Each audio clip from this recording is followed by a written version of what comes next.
Welcome to another episode of the Limitless Life Podcast. I am your host, Kyle Smith. And if you have not done so, hit the subscribe button so that you never miss another podcast. And if you love this podcast and you want some more tips and tricks on how to improve yourself, go ahead and subscribe to my YouTube channel. There's a ton of instructional videos there. You can find those links below. But for today, my guest is Johnnie Perry, a former fat auditor who went from belly fat to six-pack, creator this 90-day metabolic priming method, which helps success-driven moms and dads lose up to 20 pounds in 90 days without endless cardio or endless hours of cardio or giving up their favorite foods. A little bit of a tongue twister there. He is also the proud husband and father of, he is a proud husband and a father of a 3-year-old son. There we go. Johnnie, welcome to the show. Took a little bit to get there. No, it's all right, man. I appreciate you having me on, Kyle, man. This is awesome. For sure. So, my man, what is it? How is it that you impact the lives of others? Well, man, I guess this would actually really start with my journey. And as you said, like I work with a lot of success-driven moms and dads, specifically over 35, who are trying to lose up to 20 pounds in 90 days. And a lot of their problems evolve around like not having a ton of time in the schedule to train consistently, or knowing the right things to eat or how much to eat. And this whole process started with my own journey when I graduated from the University of Tennessee, got a job at a mortgage company. So I have a finance and marketing background.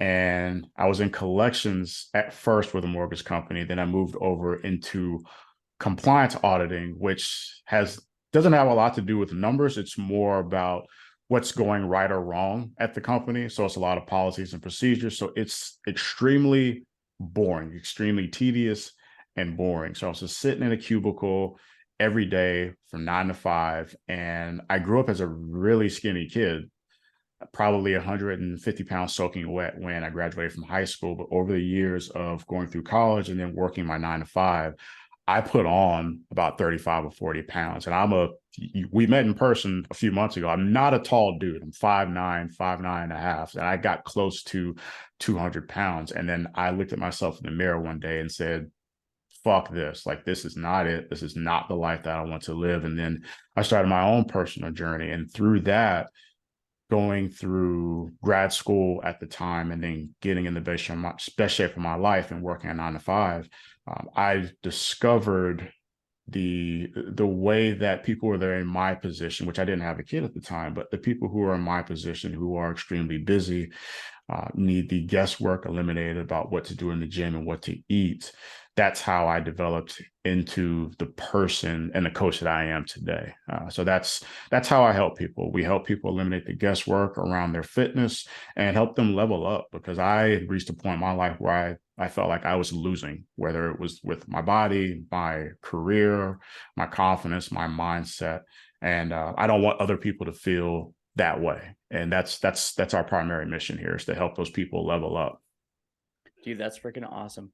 So I got a quick question on that one. So when we think of like before and after, not just like before and after photos, but how you mentioned where you looked in the mirror and you're just like, fuck this, and you wanted to make that shift. So I believe that is a pivot point in the hero's journey, or in your particular journey. So in that journey, was there a devil? Was there an enemy? Was there an antagonist? Who or what was the dark force that was preventing you from being where you were, or being where you wanted to be and being where you were? I would say the dark force it was me, Kyle. Like I felt like I was doing things to myself to hold myself back. A lot of people can make excuses around not having enough time to go to the gym or eat the right things, but I was setting myself up for failure each day, where I would, hit the snooze button in the morning when I could have went to the gym. And then when I'm eating breakfast, instead of having a high protein meal, I'm eating cereal or a granola bar. And then at lunch, I'm going to get takeout with coworkers, and I feel lazy and lethargic the rest of the day. And then when I get home, it makes me not want to do anything, feel very unmotivated, when again, I could head to the gym, but I go home and I just binge TV when I could have done a lot more work to work on myself and improve myself. And really, time collapsed my own journey. I actually said this the other day, and I don't think I put the post up yet, but I feel like I wasted about 8 years of my life when I should have been working on myself. And I think a lot of people are in that position. So I was the dark force. I was holding myself back. And yeah, there were some things in my life when I was working at that mortgage company that put me in a position where I decided I need to improve my situation. Like I'll give you an example. The department I was working in, the boss that hired me, she was leaving for another position. And the people I was working with, they had mentioned to me, they said, "Hey, you need to go ahead and apply for this job because we don't know if we really want to work for anybody else. You've been here the longest. We want you to be our boss. We think it would be awesome." So I applied for the position, got to the second round of interviews. And after the second round of interviews, the vice president told me, "Hey, I know you're going through grad school right now, and we feel as though we don't want somebody who has their time dedicated to school to be in the position to be in a leadership position right now." And I was taken aback by that because I was on the mindset of, wouldn't you want somebody that's trying to grow as a person to be the leader over this department? And it was actually at that point where I decided, okay, my days here are numbered. I have to do something to get out of here. And getting through school and then, finishing my own fitness journey, I realized that coaching was the next step for me. So that's when I kind of devised a plan in terms of like getting my certification as a personal trainer, because I was training people before and after work for about a year and a half, 2 years before I went into the online space. But yeah, I would say that was a turning point as well. That's pretty sweet. Would you be able to talk about time collapsing? Because I understand what time collapsing is. I think a majority of folks who invest in a coach of some sort understand what time collapsing is. But yeah, could you touch on that real quick for the folks listening? Yeah, so it's one of those things, right? I personally, and this is something that I had to learn, and I'm sure you've had to learn this as well, is, you know, there you have two types of people. You have people that are more willing to value money versus value their time. And I'm the person who I value my time more than anything because that's the one thing that I can't get back. So that's the advantage of getting a coach or investing in a program or a mentor is you are time collapsing. You're shortening the time it takes for you to get to point A to point B versus feeling stuck and struggling and wasting massive amounts of time and energy. You have that person or that system on the other end that can help remove a lot of the barriers and roadblocks to get you the results that you're after. So, I mean, as I've gotten older, that's something that I place a huge amount of value on. Nice. Yeah, time is, I think that I have a very similar as well. I view time to be the most important thing. We're spending one of two things. It's either spending money or time. We have a finite amount of time, but we do not have, we can have an infinite amount of money, but we can also use whatever we can in order to buy back more time by leveraging the skills of other individuals that are more inclined to jobs that, well, for myself, I just don't want to do.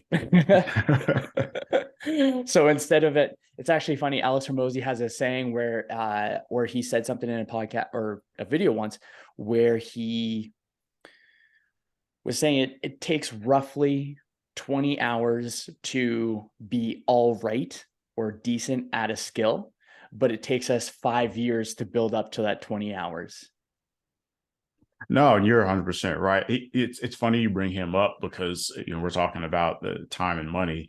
He brought up a story about, I believe it was the guy could have been a billionaire, but he was in New York and bought a burger and fries that was $50,000.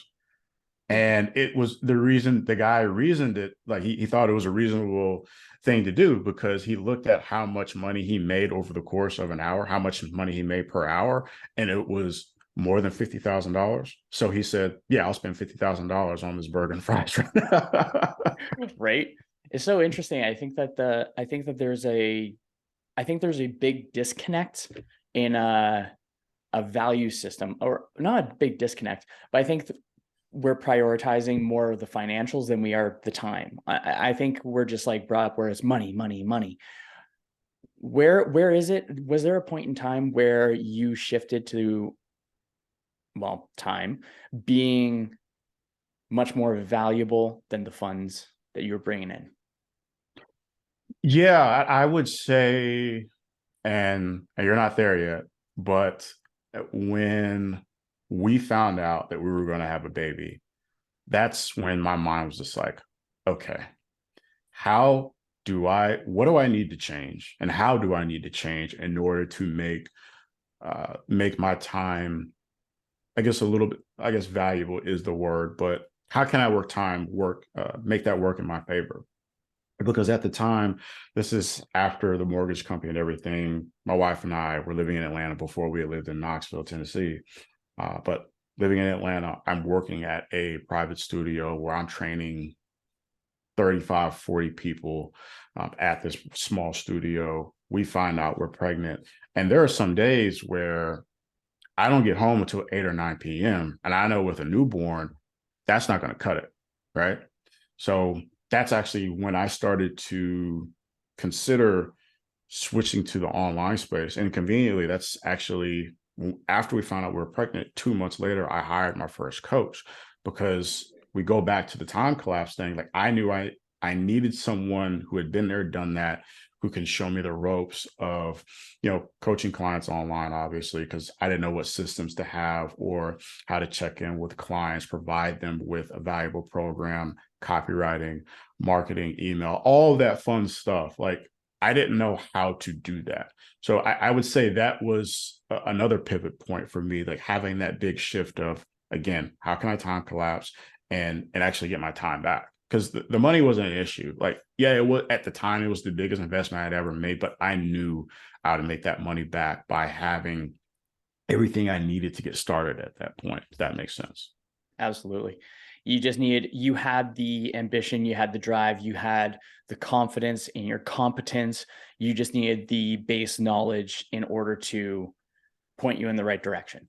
Yeah, 100%, man. And I still use some of those lessons today. I mean, I've gone on into other mentorships and programs since, but it was the right move at the time to get me going. Absolutely. Where do you find where do you find that people are hesitant to hire a coach if they have the funds available? So let's say you're on a consultation, you're like, yep, or the client's like, yep, I'm absolutely 100% good to go, have the funds, but then they hesitate. And the little voice in the back of their mind says, no, you can't do this for other reasons outside of funds or time. So those are the two main things, right? So they got funds, they got the time. What do you think is blocking people from stepping through that door? I I believe it's their own belief system. And for many people, it doesn't matter if it's a fitness goal or financial goal or career goal. If they can't see the end result, they will automatically think that it's not possible. It doesn't matter if you trust the person or not, or if you don't, obviously we said money and time is not an issue. If you've gone through a program before and it didn't work, or you are used to making excuses for things not working, I believe that is the number one barrier. It is yourself and your own belief system. But if you have the goal in mind and you can visualize it, which something I practice and I teach some of our clients is, if you can visualize each morning and each night, like the type of body you want to have and how you want to feel and why you're doing it, if that's just present in your mind, like you'll follow through. I don't believe people have that initially. It's something that you definitely have to practice and grow into. So people's own belief systems are the things that hold them back. Yeah, I agree with that. I find that we're consistently going in one direction or the other, where we're consistently perpetuating the behaviors we've just become used to. So because we've become used to it, it involves more effort for our brains to adopt new behaviors. So I find when, or at least with my clients, when they struggle with adopting those behaviors, it's an inner resistance, and it is the ego, right? Because the ego is throwing a little temper tantrum, and we have to remind that ego, it's like, no, this is where we want to go. We're gonna be okay. And the thing that's so funny is, like, as we're like getting better and better, and I believe this to be the case for the rest of life. Like, I don't think it's gonna ever change, but it's like the saying where it's like new levels have new devils, and every level is going to have our ego whispering in our ear a little bit louder because it's scared. It's not scared. It doesn't want to put in the effort to adopt those new motor patterns or even just patterns in our brain. So how is it that you would help someone through their inner dialogue, wanting to hold them back and stay in comfort when logically and consciously they want to push forward? The first thing I would ask them is, what's your big why? Because that's another thing that's going to hold people back. Is we can look at the vanity metrics of joining a fitness program, whether it's, hey, I want to lose belly fat, I want to have six pack, I want to feel toned and defined, whatever words you want to use. But on those days where you don't want to get out of bed, or you don't want to meal prep, or you don't want to get that daily walk in, like, your why has to be strong enough to pull you into action. And it can't just be the vanity thing. Like, there has to be a bigger reason. Like, do you want your partner to rip your clothes off when you walk through the door? Like, do you want to be considered somebody who's a high performer in your industry or at your job because you're the guy or the woman who has the mental and physical energy to outlast everybody you're around? Like, or is it you want to feel strong and more energized when you're with your kids? Like, that has to be the thing, besides the vanity, that pulls you into action. So that's the first thing I really ask when I have somebody that's struggling with accomplishing their goals, because I can give them the best training plan in the world. I can give them the best meal plan or nutrition plan. But if that why isn't strong enough, they're not going to do it. So that's something that I try to remind people of, like, in my program all the time, is like, if they get to a point to where, maybe they're skipping a workout or two here and there, or they're not following the plan, it's just, hey, why are you doing this? Like, I have to pull them back into that, because somewhere along the line, whether it's stress from work or, family, like, they forgot the big reason. So as long as you have that, like, you'll be fine. So what's your why? Oh, it's my family. Yeah. Yeah, 100%, man. 100%. Like, I, for one, I want to make sure I'm setting a really good example for my son. I actually had my best friend, my oldest friend, he asked me, it's probably a year or so ago, he asked me, hey, if you could pick one one job or industry for your son to go into when he's an adult, like, what would you pick? And I was like, well, I'd much rather him learn a couple of skills like copywriting or sales, because if he can do those, he can work for anybody, he can do anything. Right. So it's just setting the example of, like, hey, you don't have to work for somebody else. Like, you can do what you love and be financially independent. That's the biggest thing. And then it's just, making sure that my wife and I have freedom, because she's my biggest supporter. That's one of the main reasons why I knew she was the one for me, is like, she provides an amazing support system. So, I mean, those are my big whys, man. That's awesome. What sets your heart on fire? I mean, besides food, Yeah. I think it's for me, it's when I see somebody who isn't, I guess it's just seeing somebody that's doing enough to reach their potential, which is why, like my podcast is called The Growth Potential Show, where I'm diving into what helps those high performers flip the switch and become get to that next level. So when I see somebody who's in the gym who's not putting forth a lot of effort, or I see somebody who says that they want their body to look or feel a certain way, and they're not doing what they need to do to get there, like that really amps me up because I want to help that person. That's awesome. That is awesome. Where does that come from? That desire to want to help the person or the people? I think it really comes from my own journey of, like I said, I spent years living in a life of mediocrity where I had an extremely low sense of confidence. My mindset was poor. And I actually think that goes back to when I was a kid. Like I had a very, well, I don't know if I would say it's rare, but I had a condition called alopecia, where when I was a kid, like I was like 10, 11, 12 years old, I had like Coke bottle, like Urkel glasses, and I had like bald spots in my hair. So I had extremely low confidence. Like I didn't want people to look at me. I was always wondering like if people are looking at me, like, are they looking at my hair? Like, like I didn't really like to talk to a lot of people. I didn't like to talk to a lot of girls. So even after that period was over and like my hair grew back, I still walked around feeling like this, like I felt small, right?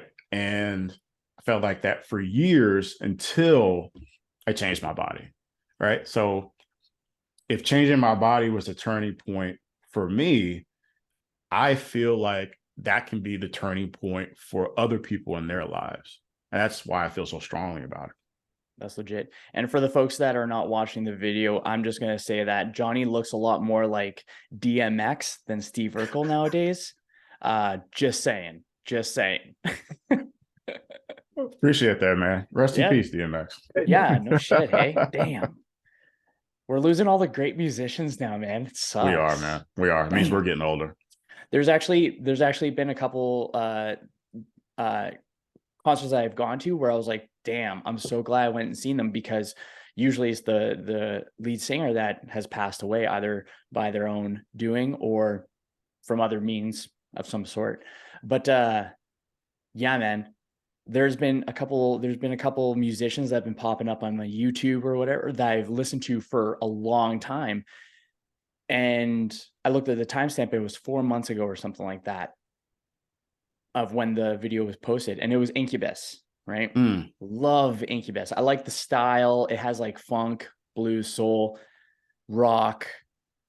It has really awesome lyrics. I just like the flow of Incubus. So it's Yeah. on my bucket list to go see Incubus. And I just realized, I'm like, holy shit. I'm glad that I seen Chester Bennington of Linkin Park like a couple of years before he kicked the bucket too. And then Scott Weiland, Stone Temple Pilots, and like more and more. And then thinking of DMX, like when he kicked the bucket too, I was like, shit, man, X Gonna Give It to You got me through so many workouts.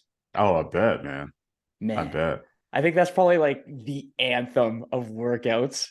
I believe that every person that has gone to the gym since the 90s has for sure probably cranked out some bicep curls to X Gonna Give It to You.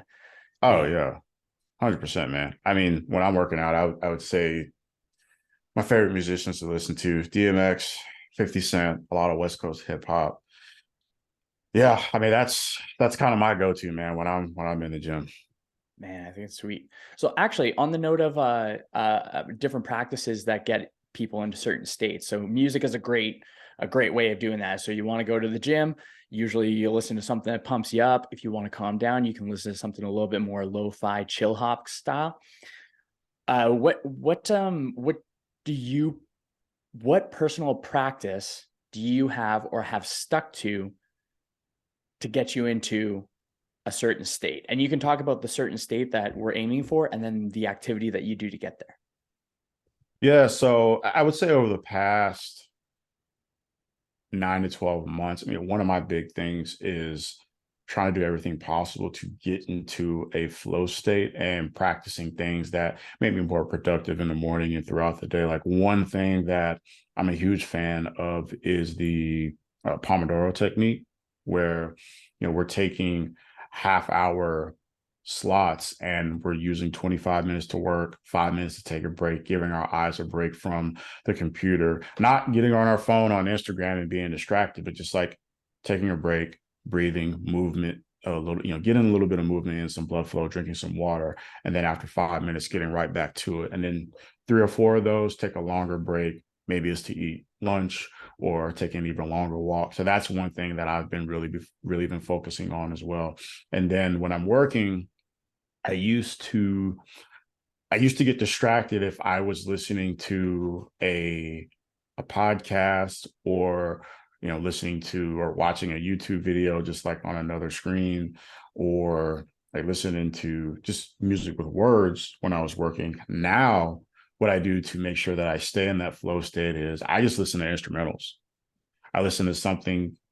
So it depends on the mood I'm in. Like if I just need something to calm me down and just crank out a lot of work, I'll listen to like some instrumentals that's just like mood music.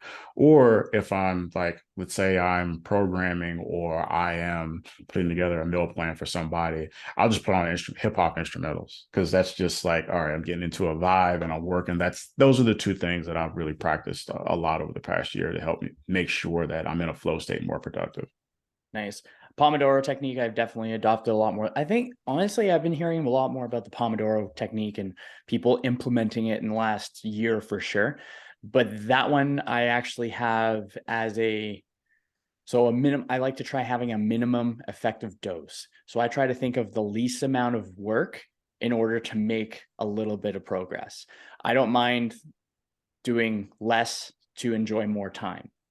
But when I am dialed into the flow state, when I also implement the Pomodoro, then it's way more dialed in. And I find that I actually get more done in a, let's say, 3 hour, 4 hour time frame, going 25 minutes on, 5 minutes off, 25 minutes on, 5 minutes off. And I do a little breath work in the 5 minutes, get me all pumped up and like centered and stuff.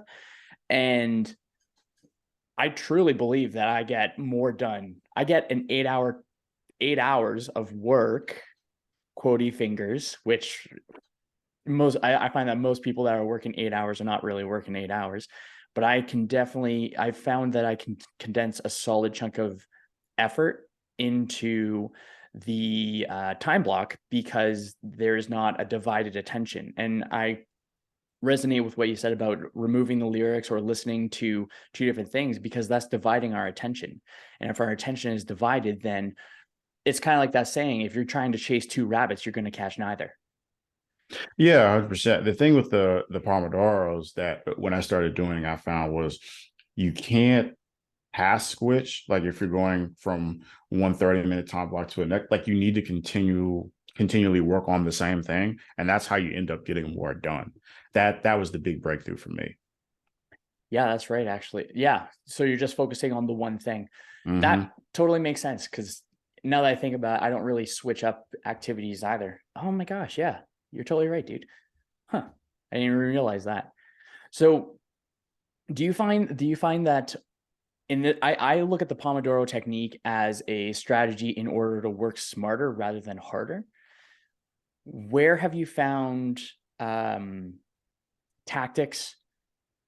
Where have you implemented tactics in other areas of your life in order to work smarter and not harder? One huge thing that I learned from, I know Craig Valentine,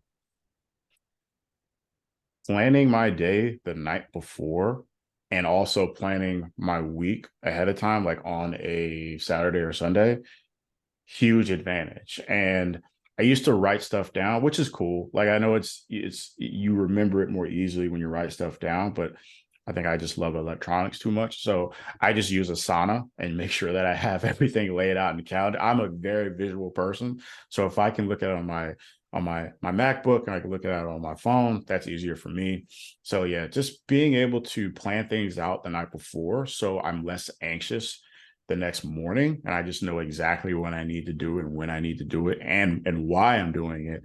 That serves a huge advantage. And then, planning my week on a Sunday has a huge advantage as well, just because I know those time blocks and where this is where I'm expected to get a huge amount of work done, or Like, when are my calls going to be scheduled? Things of that nature. It definitely relieves a lot of stress and anxiety, like from my life, especially when you're having to deal with a 3-year-old and you don't know what's going to happen there. But so having everything planned out, it just makes everything go so much smoother. Yeah, that's awesome. I use Trello often because Trello is just like Asana, I believe. I Yeah. just haven't used Asana. I just have everything already in Trello, and I'm just lazy and don't want to switch it up. That's all. I don't So know. It could, I think for me, it could just be like I used Trello before and I started using Asana, and I don't know which one is better, but Asana just looks better to me. And I'm like, yeah, I'll just keep using this. yeah, the one that like draws you in a little bit Hmm. more, and it's just like tricking our brains, right? I Yep. think something that's kind of funny is when we're trying to adopt something new or trying to implement something new. I find that we have to trick our brains into being okay with it. And David Goggins was talking once where he didn't want to go for a run. Weird, hey? So he didn't want to go for a run, and I forget how he I forget what he calls the internal dialogue, but he basically said, or his internal dialogue was, "Oh, I don't want to run." Then he responded to the internal dialogue, "Okay, we're just going to do 5 miles." And then got to the 5 mile mark and was like, psych, and then kept on going to the actual like endpoint. So he wanted to do like 10 miles, 20K, whatever it was. But he used that moment to trick his brain into uh I would say giving into that mediocrity. Like you mentioned mediocrity earlier today. And I very much so lived a very mediocre existence by my definition, until recently, where I really started like kicking things off. It probably had a solid chunk to do with listening to Bedros Keuilian chat, because he's freaking intense, and it was awesome. And when we came back from Scottsdale, and Kendra and I were just like pumped up, and still to this day is just like, okay, we're focused. Where have you found your clients needed to trick their brains the most, or people in general? I guess we can talk about more than just clients and yourself as well. Yeah, I would say a lot of it is having a plan and just not having the need to negotiate with yourself.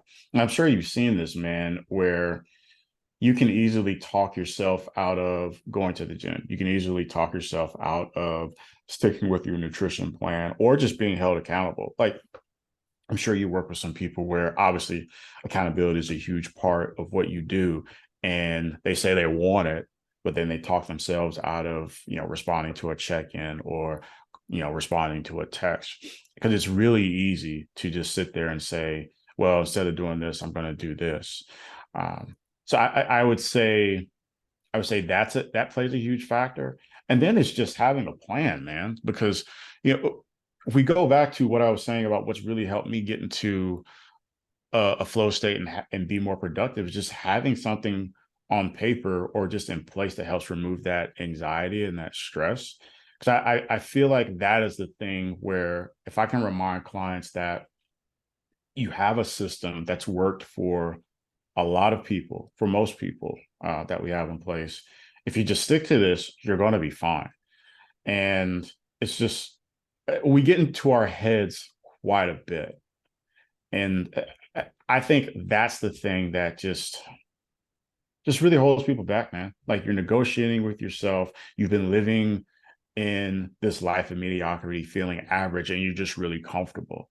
But as soon as you take a couple of steps out of that and you become a little bit more uncomfortable and you start seeing the results, I think that's where the consistency begins to build. And people are like, okay, I can break this. Like, I can break this cycle I've been going through of the exercise and diet train and start seeing these results and then start forming those new habits, man, that last for a lifetime. And after those new habits are built in, then we actually view ourselves as the person that we were wanting to become as well, because our behaviors are an indicator of our character as well. I think that's really cool. So when you find yourself with the opportunity where you're in a place where it's discomfort, right? Where Mhm. you could be like, for me, it was starting this podcast, and I was like, "Ooh, shit! Okay, gonna finally do this after 2.5 years of just like talking about it." And I found like peace in the discomfort. So how do you find peace in discomfort? I would say even if you have a vision, like you have a goal in mind, you have a vision, like even if you don't 100% believe it, if you take actions as if it's going to happen, that's where you find that peace, right? Like James Clear has a quote in Atomic Habits where he says like every action you take is a vote for the type of person you wish to become. So if again, even if you don't 100% believe it's going to happen, if you're just taking the action, right? Because we know confidence builds confidence. If you are taking the action and you start to get better and better and better, and you start seeing those things, and you're getting closer to the type of person you want to be, like that's the solution there, man. Like it really is. You just have to take action. And a lot of people are afraid to do that. And that's how that comfortability, that's how you get there. That's how you escape that comfortability state, get to the uncomfortable. And taking that action, it just helps you decide the type of person you're going to be, man. Like it's just, you're not going to wake up one day and just be like, okay, this is the type of a person I want to be. And that's who I am. Like you keep taking those actions. And one day you're going to look at yourself and be like, holy shit, like I've gotten there.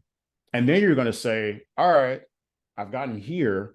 What do I need to do to get to the next level? Because I know it's possible for me to change. Absolutely. Before, so I like to think of like before and afters, like change, like point in time. So I'm thinking of the time that you looked in the mirror and you're like done with this. I think of that point as a big shift in the person you were to the person you are. How did that past Johnnie handle discomfort? Man, I would just live in it. I was I seriously, I would just live in it. If I had a day where I just felt sorry for myself and, you know, didn't like the way that I looked, I would just sit there and complain about it to myself and not take action. I would go home, have a six pack, maybe pick up a pizza on the way home. I mean, I would demolish a large pizza a couple times a week. That was just my thing.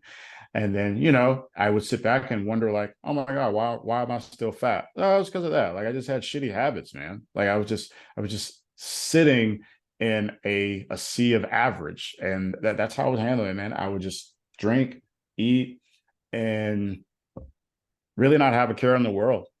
And then I woke up one day. Like that's literally what it was. I actually go back to a time where the mortgage company I worked at, there was a group of us who played basketball. They had indoor and outdoor courts. And like I said, I got close to 200 pounds, 5'9". So that's not a good look. And I got so heavy that every time I would play, I would get hurt. Like I would have a sprained ankle or a knee injury. And it's because I'm carrying 40 pounds on my body that shouldn't be there. Right. So you have that combined with the fact that I was wearing clothes that were much bigger than the clothes that I needed to wear. So I'm wearing like a size up from where I need to be to hide the fact that I have this huge gut. You take that and just not being happy with where I was at life. That's where I made that change. But before then, man, it was just eating and drinking, whatever, just to kind of cope. Yeah. Yeah, fair enough. So you're just sitting in it. Yeah. Rather than trying to climb out, you're like, I'm just going to curl up into this little hole. Yeah. And I don't think there's anything wrong with complaining or voicing displeasure if you are trying to figure out a way to fix the problem. But if you're just complaining and whining about something and you're not doing anything about it, like that's the issue. And I did that for years until I decided to do something about it. Nice. So what's the impact that you want to have on people around you? What's the leader or the role model that you want to bring to the table? I want people to win, man. That's why I actually recently changed the name of my company. It was JP Fitness Coaching before, but now it's called VL Transform, which stands for Victory Lap Transform. Because I had a client who I used to train in person, and he's a very quiet dude, and he played college baseball, and we were in between sets of deadlifts, and he was head of sales at his company, very good salesman. And we were just sitting there talking one day, and I was just like, man, like you're an extremely quiet dude. I know you're really good at sales. Like, how does your personality shift when you're on the phone with somebody or you're in person, with somebody trying to close a deal? And he was just like, man, I just want to win. And he is he was at the time, like he was perfect client. He's over 35, married, 2 kids, very competitive. And he just wants to win. He wants that edge. So I want to help people who very success driven, like maybe they've hit a lull in life where they had a goal, they got there, and they just feel stuck. Or maybe they never even got started, but they see the potential and they want to level up. Like they want stronger relationships with their partner or their kids. Like they want to have the body and a successful career in business. They want to be able to look back at their life and say, like, hey, I did everything possible to reach my potential. And a lot of that starts with how we're treating our body. That's how it started for me. That's how I've helped other people. And yeah, man, that's just my mission, man. Like that is my life's purpose. I think that's cool. Yeah, I think because I'm not really one for the idea of retiring. I don't really see myself retiring. And my kind of mission statement, or the way it keeps me in check, is the pursuit of self-betterment, and then being a positive contribution to the human race. And it's not until the point that I believe I am no longer a good contribution to the human race, that's when I'd probably retire. Yeah, I was with a bunch of friends close to a month ago, like no kids. It was 4 couples at a cabin, and obviously drinking involved for eating. We're just like we hadn't hung out and all together probably in like 3 or 4 years, like pre-pandemic. And we're sitting there playing games and stuff. And I think somebody asked me, it was a question about life or death. And I brought up Ed because Ed has I don't know if it's a quote or a saying, but he's like, you want to be able to, like, once you're gone, and it doesn't matter what religion or, like, higher power you believe in, but like when you're gone, like you're going to meet the person who you were meant to be, right? And you're probably going to have a conversation with that person. And do you want the conversation to go along the lines of like, hey man, I've been watching you this whole time, like you slipped up here and there, but like you did everything possible to get here, like you did awesome, you did exactly the way I wanted you to do it, man, like you crushed it? Or do you want to have the conversation with that person that you were meant to be, and they're just like, fuck were you doing the whole time here? Like, why were you sitting on your ass? Why weren't you trying to get into elite shape? Why weren't you like chasing that career or that opportunity? Like, why were you spending time in these poor average relationships when you should have been networking and trying to get with people who are going to help you grow, right? Like, I don't want to have that conversation. I want to have the conversation of like, hey man, you did everything possible to reach your potential. Nah, I love that. I love that. I love that. I think that's a very, and like you said, it doesn't even have to have a belief system attached to it, but I think, or like a religious or spiritual connection to it. I think spiritual, there's not really a thought that was going on for that one before. Having a philosophy that perpetuates becoming better and pushes becoming better, I think is very important to adopt, because we are taught nowadays what to think rather than how to think. And I think when we are taught how to think, we get more critical thinking, and then we can filter through information and adopt little tidbits of knowledge from folks like Ed Milet. I've adopted his 3 days in one kind of thing. So every 6 hours is a new day kind of thing. So six to noon, then I reflect, what did I do for this day one? Then from noon to 6, what did I do for day two? And then 6 to 10, because I'm usually in bed around 10. What did I do from 6 till 10? And I think having the philosophies that remind you of the person that you want to become, and that it is something that is attainable, something that is possible. It's like a code of conduct. And it's kind of similar to writing down the tasks for tomorrow or the tasks of the week, because then there is a clear-cut definition of what is required in order to get to those points. Yeah, that's pretty sweet. So what's kind of influenced your philosophy of life? Do you have a particular philosophy? Do you have a belief? Do you have a system of or a code of conduct that helps you keep yourself in check, I suppose? I think the code of conduct that I live by is, I mean, if I'm doing something, right? Because I'm not the kind of person that just wants to sit on the sofa and do nothing, right? Unless it's planned, right? Like unless it's like, hey, just got home with my son, picked him up from daycare. We're hanging out, spending time watching TV. He may be on his tablet, whatever. That's a different discussion for another day. Kids and electronics, but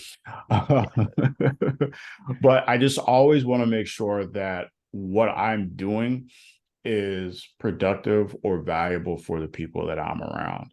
I think that's really that's really how I hold myself in check is if is what I'm doing, is that serving someone? Is it serving my wife? Is it serving my son? Is it serving the people in our program? Is it serving me? Because I'm sure like or understand we have to have that time where we are thinking about like, our energy levels and how can we replenish ourselves so we can help other people. So I think that's just the main thing, is just like, am I doing something that's serving a purpose? Because if it's not, I'm going to find something to do. Like there's always, and I'm sure you know it, man, like leading up to bedtime, you're like, hey, did I do this today? Like, okay, I didn't. Like, I should probably do that tomorrow, because you want to make sure you're fulfilling a purpose. I think that's just all it is. Because I spent a lot of years working for someone else in a job that I didn't enjoy. It wasn't a bad job, just didn't enjoy it. But I just didn't feel like I was serving a purpose, like for the greater good. So I think that's just my thing, man. Yeah. I like the purpose component too. It's actually, I find that purpose is not talked about often enough, because once again, it goes back to like being told what to think rather than how to think. And so we are not introduced to the idea of you can create your own purpose to live a fulfilling and joyful life. There's actually a pretty cool, and this was for men specifically, but back in the 1940s during World War II, there was a clinic, and it was a therapy clinic for psychology, kind of like social work and stuff like that. And there is a solid chunk of dudes that were basically comatose. They were just they just didn't want to do anything. They were just depressed. They were just comatose. And then World War II also obviously came around, and they found that these guys that were comatose, when they started driving the trucks around, they were picking up and delivering and stuff like that. So it wasn't like a profound, it was delivery. It was a solid job. They had purpose, and it took them out of their comatose state. So having that purpose drove them drove them into living, not even just living a fulfilling, joyful life.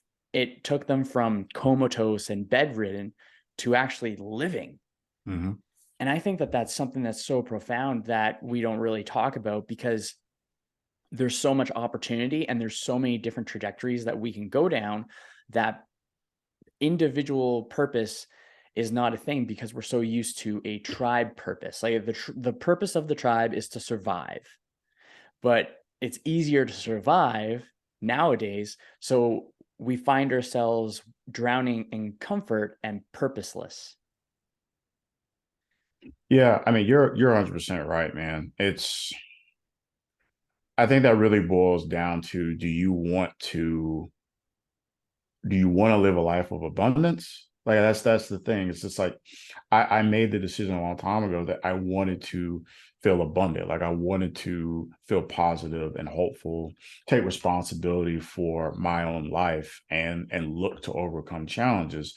Because I think without living with a purpose, like I feel like I'm going to feel negative all the time, or feel hopeless, or feel easily just frustrated, or just quit easily, because you become very comfortable when you don't have a purpose, right?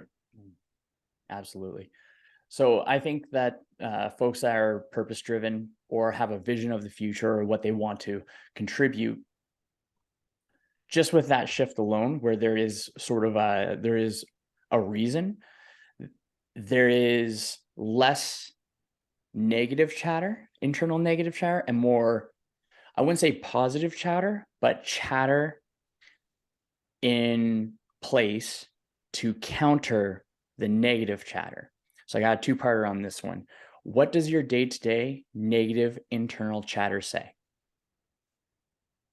You're not good enough. That's the thing. That's something that I've had to try and overcome.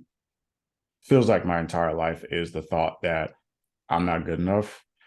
And to break out of that, what I have to do is remind myself of is the people that I've helped, whether it's just from people following me online, whether people in my program or the people that I used to coach in person, like no, like you're good enough. You've helped a lot of people and you're going to continue to help more people. And just reminding myself of exactly what my purpose is and where I want to get to. Like that's how I break through that. And then it's just the thing of taking action. Like if you're doing something every day that helps remove that negativity, just kind of puts you into more of a positive flow state. So that's how I break through that. Nice. Yeah, that was my part too. Like, how do you break through the negative Yeah. internal chatter? I think I like to go with an evidence-based approach where I just look at the things I've been doing, and then I think you don't need to be such a dink to yourself, Kyle. Like it's cool to like feel the feels, but don't allow the feels to dictate the actions. And so having the little evidence-backed component, it's a really good, it's been a really helpful way for me to keep my negative internal chatter. And mine's mostly comparison syndrome. It's like not good enough. Those are definitely very similar. I actually think Hermosi, once again, he mentioned the three main characteristics that makes a successful person or successful or like financially successful or whatever it is. And one part is they feel inadequate. Another part is, I'm probably going to forget most of them, but they feel inadequate or not good enough. They have the idea that they can provide the world something. And I forget the last one, which sucks for this particular moment, but I find like inadequate or inadequacies or believing oneself to be inadequate could be a driver, but it can also be the weight that we attach our ankles to and we try to drag it into our future. So how would you recommend someone counter that weight that they're choosing to tag along? I think I guess this is maybe a two-parter. Um, like, yes, everyone's important, but I guess I can kind of say this with a smile on my face. Like everybody's not as important as they think they are. So I guess that's one way to look at it. Is like just like, hey, yes, you are important. Like you can help people, you serve a purpose, but you're not as important as you think you are. So that's one way to lower some of that weight that you feel like you're carrying. Um, I think the second part really is I think it's just you have to think about the fact that like you're going to die one day. Like you just are. So while you're here, just do as much as you possibly can to have a positive influence on those that are around you. Because one day, like, I mean, one day you're not going to be here, man. So just do whatever you can. And it's not as important as you think in the grand scheme of things. It's important while you're here, but like don't look at this in terms of like I have to leave a legacy. Like, no, just do what you can while you're here. I think that's how I break through like carrying that weight. I like that. Yeah, that's awesome. I think there's a physicist I was listening to the Joe Rogan podcast, and I forget the physicist's name. It starts with a B, I think. but he said something really cool. It's really, it's crazy. This has been 2 weeks. I've been revisiting this every day, and it's like giving me shivers now, man. And well, it's cold out, but I'm also getting shivers from this thought. But it was a physicist, and he says people always want more. They always want more. And I'm going to paraphrase it, but he said, we are spontaneous beings born of the explosion of a sun, and we have the same ingredients as the rest of the universe. And we spontaneously happened. We spontaneously happened. So we get to consciously experience this universe that randomly happened for a finite amount of time when we could have easily have not existed at all. And I think that that's so profound, where it's just such a huge, it's a big thought. When I first heard it, I thought, holy shit. I recognized how small I am. And I think that that alleviated a lot of just internal stressors or things that was I was saying internally that would work myself up, that would get me all flustered, stuff like that, right? But I totally agree, where we have this finite amount of time. We're not that important, but we get to do important things. And Yeah, I 100% agree. It's just if you can have a positive influence on those that are closest to you, I think that's just the most important thing. Like that's the thing you have to think about. totally. Damn.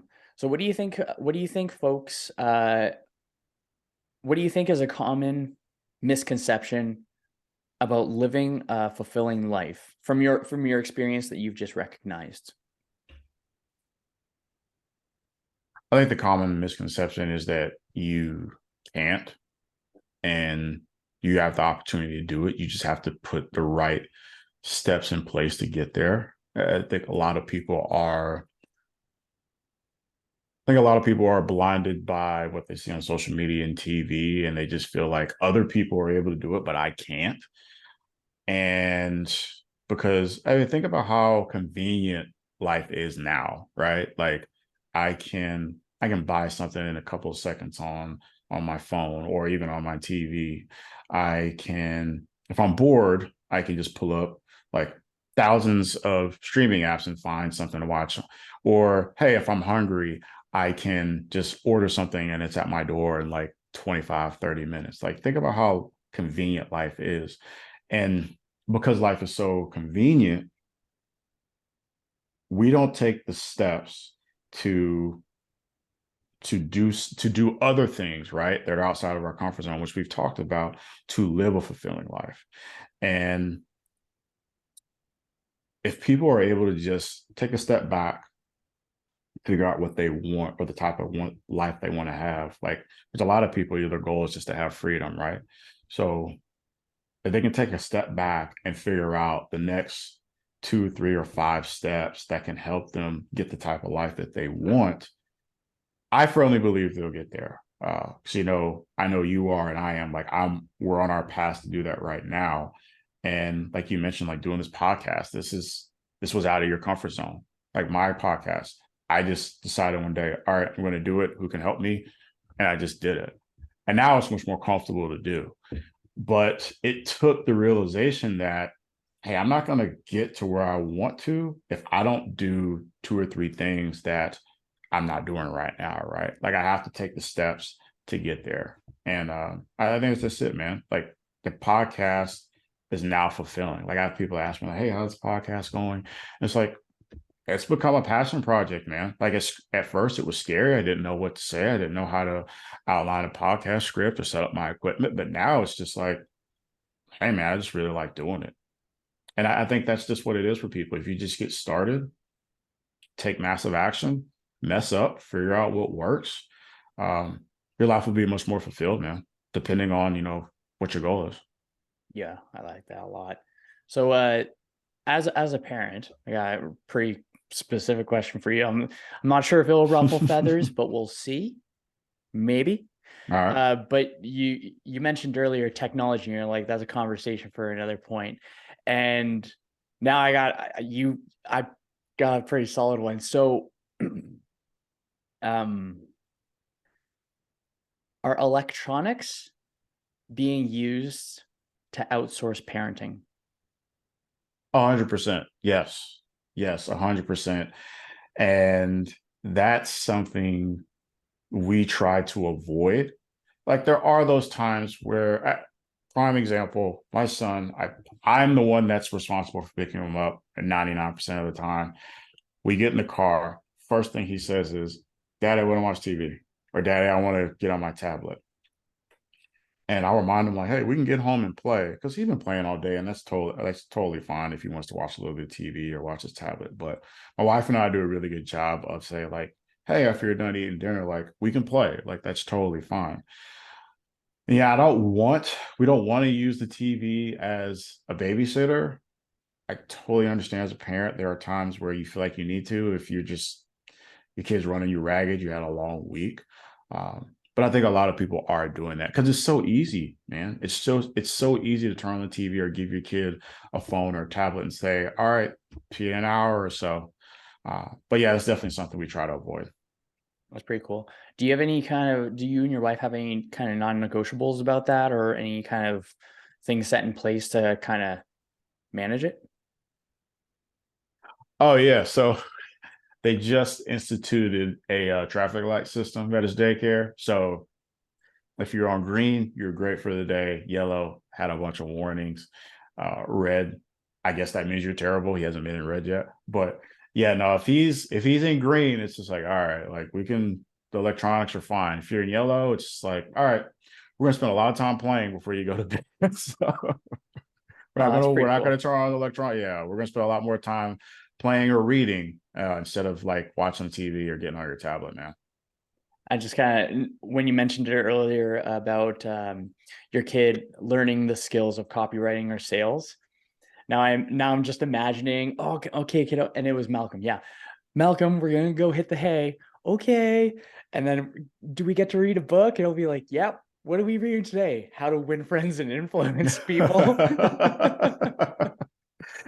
Not there yet. Not right now. It's either like those golden books, those really slim, yeah. So it's like it's one of those. Like he's really into that right now. He's really into superheroes right now, actually. So that's cool. Yeah. That's pretty sweet. So what were you like if you were to go back in time, if you were to talk to your younger, let's say like Urkel self, maybe 10 years old, around there, what would be some piece of advice that you would give that little one?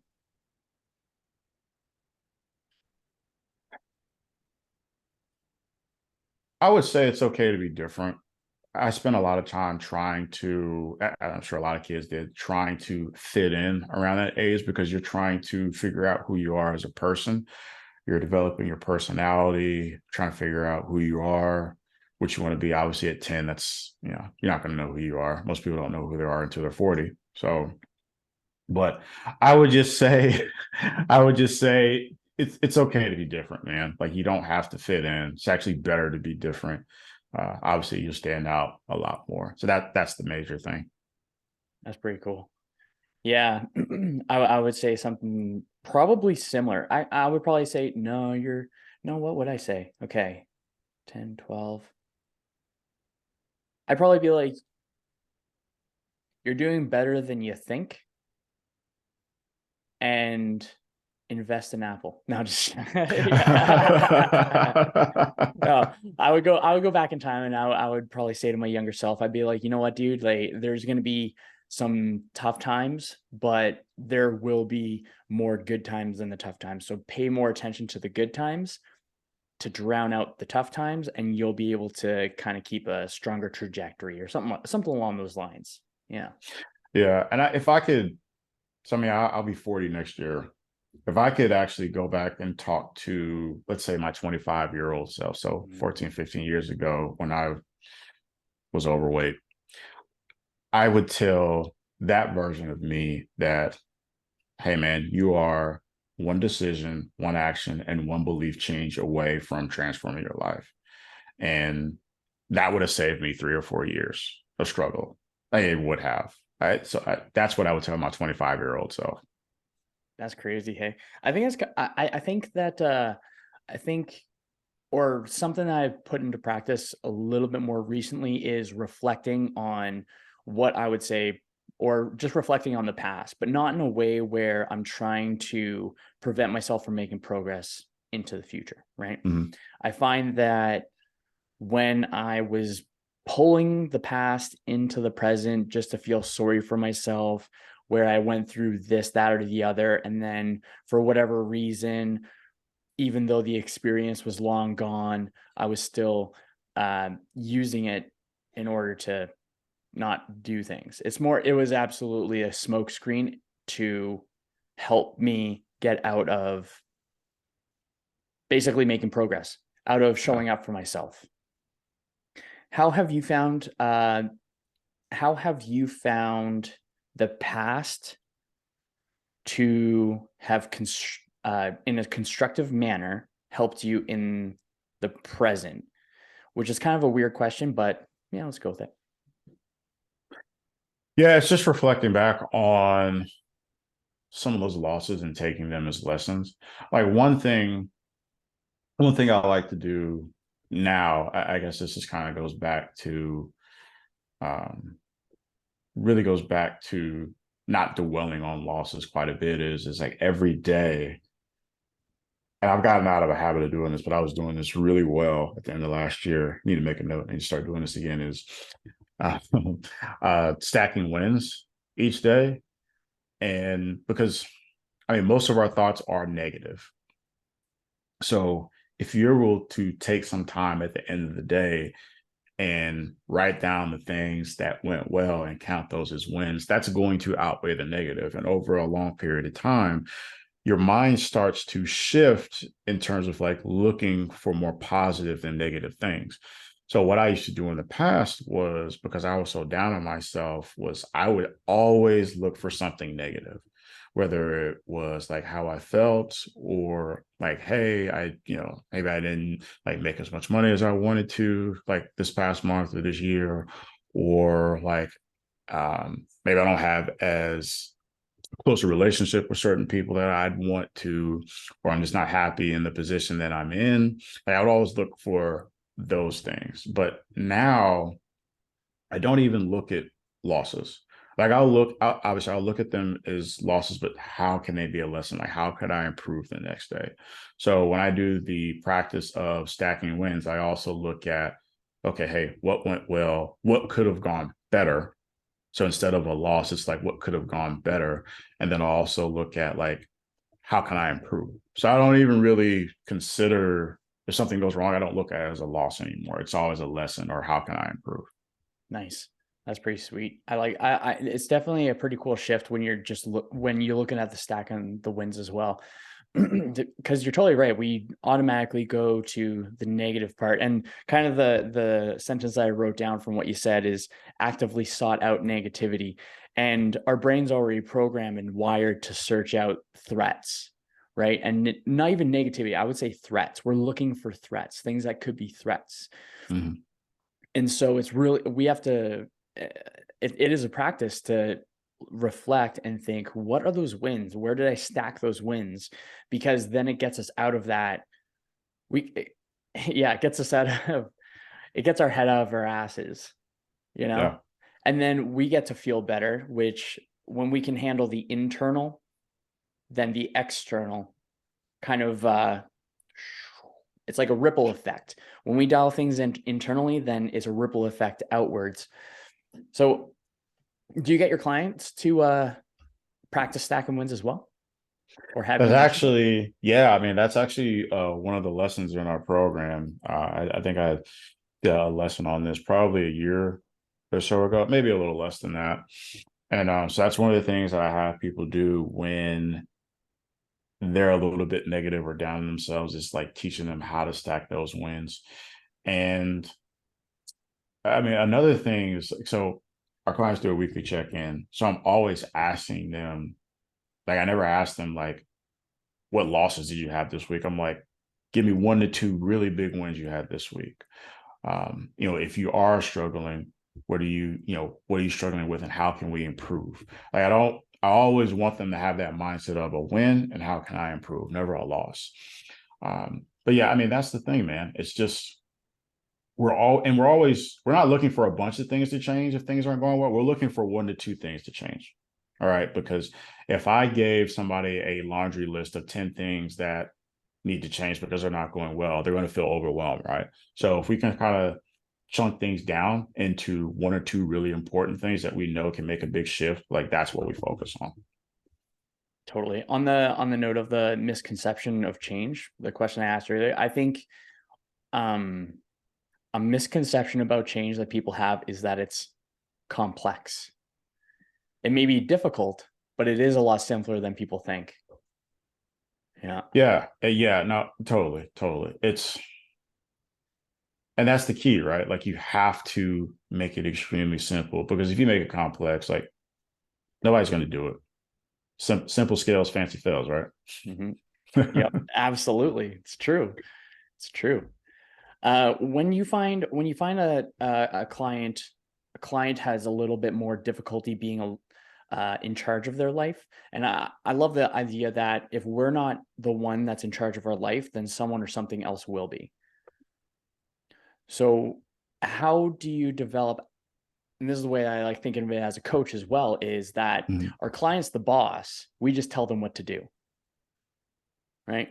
How do you help a client go from not the leader of their life into the leader of their life? Have to make sure they're in alignment.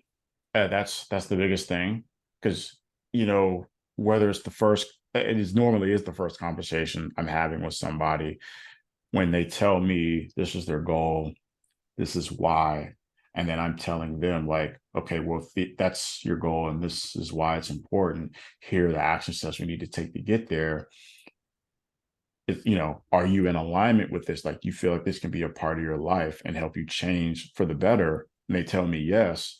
Then that's how I'm able to provide that reminder of this is what you said when we first spoke. I have to make sure that you're in alignment with this, with what you say. Now, if the goal changes and life changes, like totally understand. But if nothing is changing, then this is the track that we need to be on. We can't get derailed. And if we do, I'm going to help pull you back in. Right. So whether it is removing roadblocks or barriers to help you get there, like that's totally fine. But we're going to make sure that the vision you have, the goal you have, and those actions are directly in line with it. Yeah, keeping the congruence in there. 100%, man. Mm-hmm. I found that some of the bigger struggles I've ever had was when I had that incongruence where my thoughts and my actions were in complete opposite directions. Mm-hmm. And there's a sense of peace I find when the thoughts and the actions are in congruence. And I feel that as a very obvious sensation, obvious thought shift, perception shift. It's potent. There we go. Yeah. Mm-hmm. It's very, very potent where when I actually go into the discomfort, I move towards the discomfort because getting what we want usually has the price tag of discomfort in some way, shape, and or form. So when I found myself going into that discomfort, when I was really like living the congruent life, I just shit on myself a lot less. Yeah, I mean, no one wants to be incongruent. Like nobody wants to, because when you are, it causes a lot of internal conflict, which is what you were saying. Like nobody wants to be the person that says, I'm going to lose 10 pounds and then just sits around and Netflix and chills. Like nobody wants to be that person. There are people that do that, but nobody wants to do that. And it rips them apart inside until they decide to do something about it. So no, we're on the same page here. Nice. I think I think the change comes by choice or by chance, where when it's by chance, usually it's unfavorable circumstances where hypothetically someone's health just gets to the point where they can no longer ignore it. And then there's the opportunity of choice where we can choose the discomfort that we want to pursue rather than it being, which is a lot more in our control. When do you recognize, or how would you go about, okay, this is a good, how would you go about, and this could be not even just for clients, but for people that you care about, how would you go about going up to that person or those people and saying, hey, I'm really concerned about your well-being. I just wanted to bring it to your attention. I'm not saying this to be a dink or anything like that. However, this is the opportunity of choice or chance. You might be getting, fill in the blank of like, you might be getting a little bit bigger, and there's only so much big that you can get before it becomes an issue. In that moment where someone may hear something where it's like, ooh, like it might sting a little bit, but it's coming from a place of love, it's coming from a place of well-intention. But people still, or the person may still have that inner conflict where they understand it, they get it, and they find themselves just not doing it. Would you remind them? How would you go about that scenario? I think the first thing I would ask now, I'll say this: if they welcome the conversation, like if so, a lot of people do not want to have that conversation, right? And I am not the kind of person, because I mean, like obviously friends and family, like they know I'm a coach, so I don't speak to many people that are closest to me. I don't talk to them about health and fitness, right? Like you know how that goes, right? I just like I don't want to be that guy, but Yeah. I mean, if they come to me, that's a different story. So if somebody brought it up or came to me, the first question I would ask them is like, who do you want to be? Right? Like, do you want to be the type of person who feels sluggish and tired and is living with no purpose? Or do you want to be the type of person that has like lasting energy and is never afraid to go shirtless at the beach and just like lives an excellent, like free lifestyle? Or, do you want to be the type of person that just sits around with a gut and Netflix and chills? Like you have to be able to decide if you're going to be that person or not. And then from there, I would just kind of ask them, what do you feel like is holding you back or is preventing you from getting there? Is it your schedule? Is it not having a plan? Is it information overload? Is it your current belief system? Do you feel like you're procrastinating? And then, the answer from there, it's just like, okay, well, what do you feel like you need in order to take relentless and massive action? Because getting to a place where you've never been before, or for some people it could be getting back to where they were before and they let themselves go, is you have to be able to remove belief systems like, oh well, this isn't the perfect time to start, or should I do this, or what if I make a mistake? um it's removing those barriers and figuring out like what's your big purpose, like what's your why. I think that's how that conversation would go. Nice. Yeah, that's a tough one because I was actually pondering that myself. Because there's some folks that I have an example, but I'm just gonna keep it to myself. But there are some folks that recognize the change but are scared to change, and it hurts my heart because they're cared for, and then they're putting, I don't know, some shenanigan. They're just putting priorities, not even priorities, but they're putting their health to the side for silly things. And I think that the silly things is what really prevents us from progressing.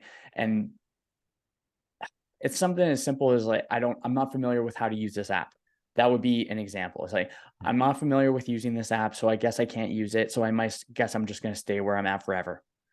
But it's just skill acquisition in Mhm. order to solve or resolve something that is not just impacting the person, but others. I think after that little tangent there, I think that folks actually find that their health does not have an impact on the people around them. So they are a lot more lenient with their health, but they're a lot more lenient with their health because they believe that it may not affect other people to the capacity that it does. Yeah. Yeah. Yeah. And I mean, another thing that I would ask that person is, because obviously if we're discussing it, it it's because you've reached a point where you're probably tired of settling, right? So I mean, I would ask that person, like, are you tired of settling? Like, are you okay with it? And if they are, like, that's fine. But if they're not, then that should be the trigger to do something about it. Absolutely. Okay, I got a pretty cool one here for you. All right. Well, I think it's pretty cool at least, which whatever. But do you think folks will put off their health, their goals, whatever the goal may be, until they find themselves outside of a ecosystem that they feel comfortable with who they currently are? Okay, let me set a better context. The opportunity to change health or habits is there, but you view yourself as a particular person in that environment. So there is a higher degree of comfort in waiting until you're out of that ecosystem in order to make progress, Mm-hmm. because maybe it's the fear of other people recognizing the change, not even judging the change, but recognizing the change. Yeah.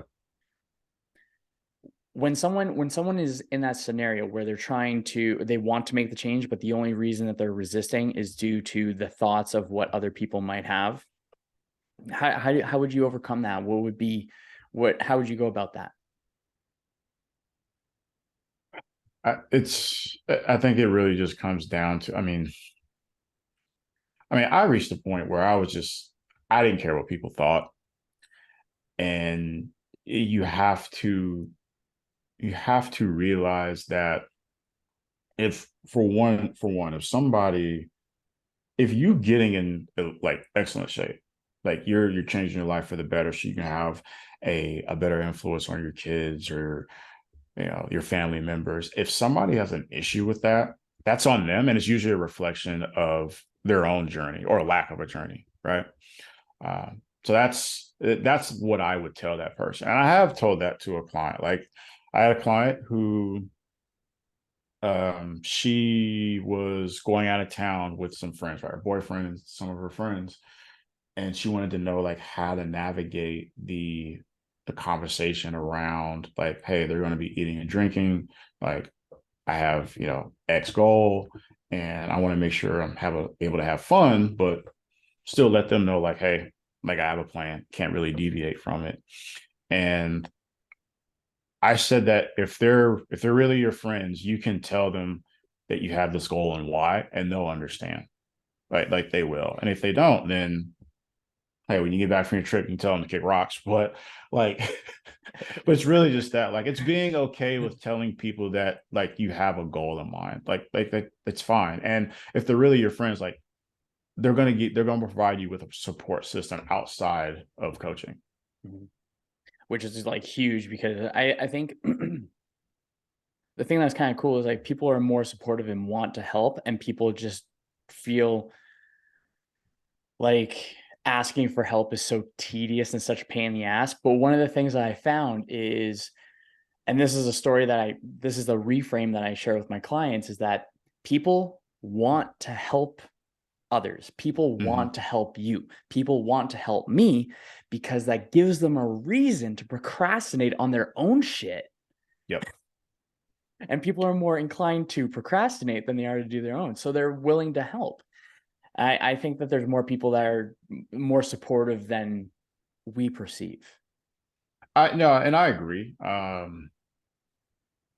think it's just like some people are afraid to bring up the topic But if you do, like it'll be more likely than not, like it'll be met with positivity. Like people naturally don't want to be assholes. Like I have figured that out. Like being here almost 40 years on this planet, people don't, unless they wish you some type of harm, people don't want to be assholes. Now sometimes it just comes out that way, but naturally, no. Yeah, totally. So in that 40 years, I suppose, what really grinds your gears? We've been talking about a lot of cool positivity stuff, and like we've been really enjoying ourselves. We dabbled in death a little bit, but what really grinds your gears? Oh man, like a lot of stuff used to. Now with the kid, man, it's really hard to pay attention to things that grind. Like I live a life of positivity for the most part, Kyle. So I would say the thing that mostly grinds my gears are quick fixes because I was somebody that used to be into that when I was on my own journey. I know a lot of people, it's easy for people to delve into that rather than set a solid foundation. I mean, we know the statistics, right? Like, what is it? 95% of people who lose a significant amount of weight gain it all back in 3 years. It gain all that weight back plus more over the course of 3 years. And I think what really grinds my gears is people that continue that vicious cycle of looking for the quick fix instead of setting that solid foundation where they're not wasting time. I think that's the biggest thing right now. Nice. I think it's kind of similar to when people win the lottery. When Yeah. people win the lottery, I believe it's within 3 to 5 years, so almost the same duration of time where they end up losing it all, or not even losing it all. They end up spending it all. They Yeah. actively spend it, and they never. Well, it's when we're just giving things, we don't respect it as much as what we have worked for and earned. Hmm. So I find that quick fixes, whether it's in our health or our wealth, it definitely has a really solid overlap.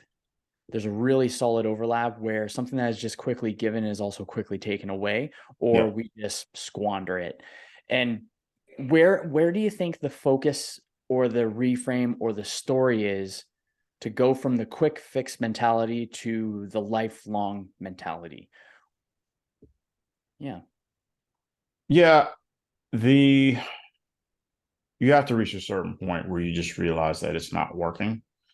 I think that's it for a lot of people because like I mean we can talk to people all day until they're blue in the face about avoiding those quick fixes, but they're probably going to have to go through. Probably going to have to reach a pain point where they realize, okay, I have tried this 5 or 6 times. This way is not working. I have to find another way. Um, I think that's the major thing. Like they got to reach that point by themselves. And I think over the past few years, I've talked to 1,000 people trying to help them with their health and fitness. But you know, until you reach that point where you say, I've tried this 5 or 6 times, I keep losing the weight, gaining it back, and every time I do it, it's harder for me to lose. I have to find a different way. Until you get to that point, I don't know if there's a way to get somebody to change that. If that makes sense. Yeah, absolutely does. Because I, correct me if I'm wrong, this is the way I'm interpreting it. So when we can we can say the same thing over and over and over again, but it's not until, or someone could hear the same thing over and over and over again, but it's not until the point that they have that self-reflection and realize it within Yep. themselves, they're just like, fuck. Yeah, I mean, think about the people who every January they're doing a dry January and they're doing Whole 30 and they drop a few pounds and then the next month they go back to what they were doing before, all the weights they gain all the way back and then like that's it. Like I've talked to numerous people who have like prime example, a woman in our program, Allison, she's awesome, but she was on some what's called Optiva diet where they had her on like 800 calories. She's like her meals were out of like these packets. It was bland food and like she was like, yeah, I lost a bunch of weight, gained it all back, and then barely lost any after I got things back under control. I tried that, tried keto, tried paleo, um, a bunch of other things I forget, but like right now, she was like, nope, this plan is completely sustainable. Like I'm seeing progress, I'm getting stronger in the gym. And in less than 2 months, like she's referred me like 3 or 4 people because it's just a better way. Like it's setting foundation, it's having those sound principles in place and knowing it's something that you can stick with and you're not going to gain all that weight back immediately. And she feels like, and this is the goal, is like making sure that people can lose weight and keep it off forever. Like long after she's done working with me. I have a vision for my clients where, let's say they train with me for a year. Mm-hmm. By the end of the year, I don't want them. I want them to want to renew. They don't have to renew. Yeah. I want them to take the lessons and just take it for the rest of their life, because the systems that I have in place are very, very similar. I imagine it's the same foundational stuff, like collecting data to make informed decisions, which is basically tracking. But I just like to switch it up to make it sound better than tracking. Yeah.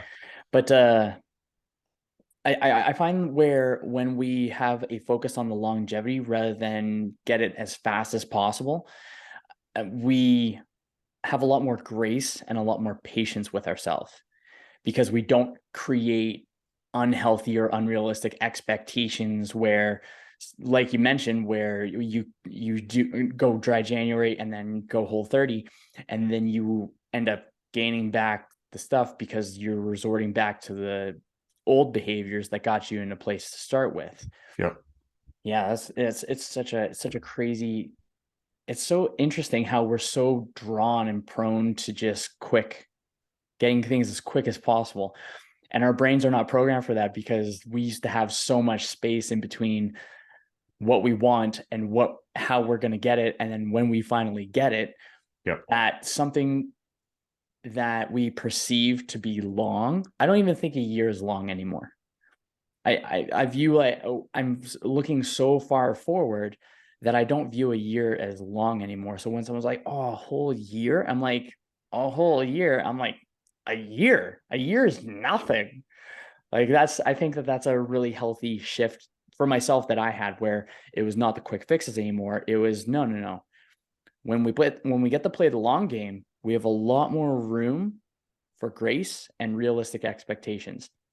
And I tell everybody, where I find we're in a time where we have high expectations and realistic goals, when we should have unrealistic goals and realistic expectations.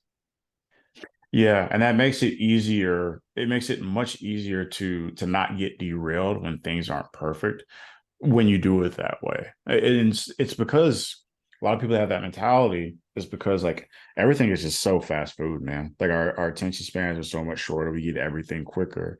So when we have unrealistic expectations and things don't go our way, it's just easy to quit. And then we find ourselves in a sewer cycle, because then we're perpetuating the behavior, or no, sorry. We're perpetuating the habit of quitting. And I think that's an interesting little shift to have, is like, oh, quitting is actually a habit. That means winning is too. Or at least what's that saying? It's the pursuit of excellence. So how'd it go? It's thus excellence is not a event, but it is a way or a pursuit of being, or something like that. Like excellence is something that we chase. Yeah. Yeah. So that's pretty sweet. So have you found, what's your vision for your clients, for yourself, for where you want things to go? Well, where we want things to go is is from a company perspective, is we want to get over 100 clients. That's the main thing. So, I mean, we want to help as many success-driven people as possible. And so getting over 100 clients, building our team to where we have at least 3 or 4 people helping them, every day, throughout the year, and getting to a point to where we have a stronger community. Yeah, I'm sure you know this, like having a strong sense of community is something that it keeps people engaged and on the right track. So that's one thing that I'm hoping to accomplish over the next year is like we build the community up, make it much stronger, and make it inviting for those people who are struggling with, how they feel about themselves, how they look in the mirror, and those people that have reached a point to where they're tired of settling and want to win and want to level up. I mean, that's the main thing we're focused on right now. And, for our clients, it's just giving them more education around uh, being able to, eventually do this on their own. So they don't feel like, once they're done, they don't feel like they have to come back. And it's the same thing with you. Like, you don't have to stay in. I would want you to come back, but I want it to be your decision. So just building the community, having more resources, more education around how this can be a lifestyle and not a quick fix. And those are the things that we're working on right now. That's good stuff, man. So, my friend, yes, we're at the top of the hour. I'm gonna go with the 2 questions in a moment here. But before that, actually, no, I'll just go into the questions first. Yeah. Because it's just cool. So, my friend, I'm gonna set the context. It's gonna be dark. So, you're on your deathbed. You have the people you love around you. You have your son. You have your wife. You have the rest of your family, or some close confidants and acquaintances.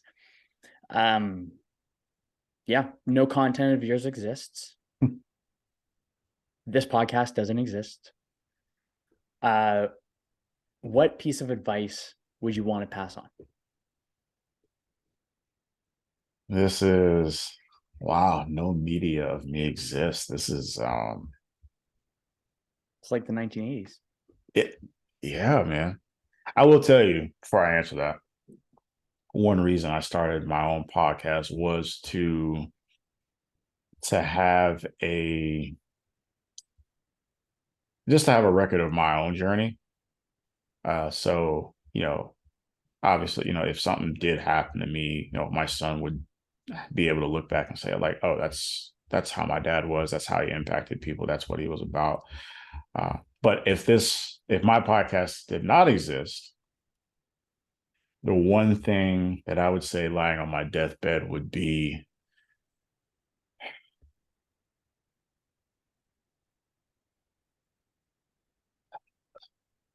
do whatever you can within good reason to chase freedom. And that's just because that's one thing that helps me make decisions that, for one, help me get out of my comfort zone, and two, help me become the type of person that I want to be, is doing things that help me live the life that I want to live. So that's what I would say. That's good, man. Second question, the final question. How would you define living a limitless life? What does living a limitless life mean to you?